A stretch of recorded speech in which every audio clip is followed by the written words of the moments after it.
আসসালামু আলাইকুম এভরিওয়ান, সবাই কেমন আছেন? তো আজকে আমাদের ফ্রাইডেতে যে বাইক নিয়ে বেরোনোর কথা, সবাই আমরা পুকুরপাড়ায় একত্রিত হচ্ছিলাম। আশিক, সাব্বির, সাকিব এবং ক্যামেরার পিছনে জাহিদা ছিল এবং মামুনা ছিল। আমরা এখন শান্ত ভাইয়ের জন্য ওয়েট করতেছিলাম। তো কিছুক্ষণ পরেই শান্ত ভাই চলে আসে। এখন আমরা সবাই গ্রাউন্ড এবং আমাদের যে লোকেশনটা দেওয়া ছিল, আমরা সবাই এখন লোকেশনে চলে যাব। তো যাওয়ার আগে হাইটেক সিটির আগে কিছু গেস্ট দাঁড়িয়ে ছিল, তো আমরা সবাই একত্রিত হয়ে গ্রাউন্ডে যাচ্ছিলাম।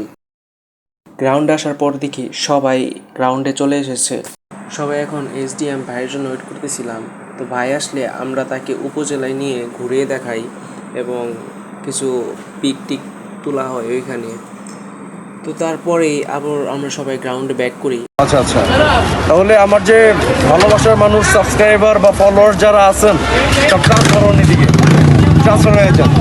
ভালো ভালো কাজ দিবেন, সবাইকে যত ভালো কাজ দিবেন, যত ভালো ভিডিও দিবেন, মানুষ তত দেখবে। অবশ্যই আমি মানুষকে কিছু দেই বলেই দেখো তাদের এই জায়গা করে নিচ্ছি।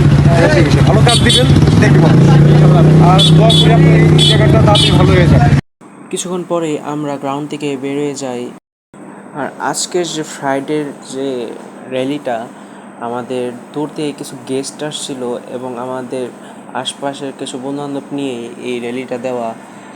আর আজকের র্যালিটা ওইরকম কোনো কিছুই না, ওইরকম অ্যানাউন্স করাও হয় নাই। কিছুক্ষণ পরেই রাইডার হিমেল ভাই তার স্কিল দেখানো শুরু করে দেয়।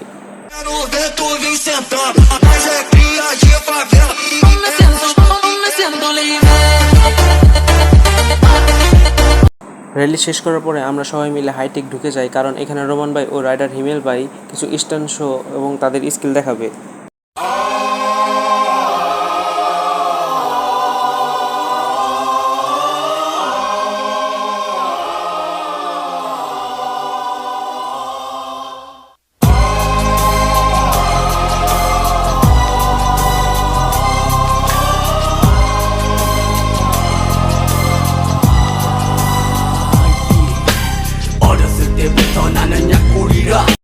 আজকে এ পর্যন্ত, দেখা হচ্ছে নতুন কোনো ভিডিওতে। আসসালামু আলাইকুম।